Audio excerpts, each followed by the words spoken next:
এ হলো আমার জীবনের একজন বিশেষ মানুষ। ও নিজে কি করছে কি না করছে ও তা নিজেই জানে না। একবার কেক সরিয়ে রাখছে নিজে খাবার জন্য, আরেকবার কেকটাকে কাটবো কি কাটবো না সেটা ভেবেই বুঝে পাচ্ছে না। হাততালি দিয়ে কেক কেটে কেটে সবাইকে এন্টারটেনমেন্ট করছে আর নিজেকে বলছে হ্যাপি বার্থডে টু মি।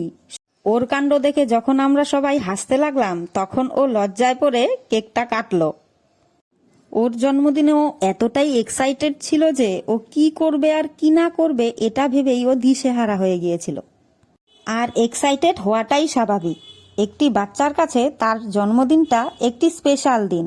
এই স্পেশাল দিনটির জন্য তারা সারাটা বছর অপেক্ষা করে থাকে। এই স্পেশাল দিনটায় সব বাচ্চাই শুধু অপেক্ষা করে কখন সন্ধ্যা হবে, কখন কেক কাটবে, কখন সবাই আসবে আর কখন খুব সুন্দর সুন্দর গিফট পাবে। এই আশাতে তারা সারাটা বছর ধরে শুধুমাত্র জন্মদিনের অপেক্ষাতেই থাকে।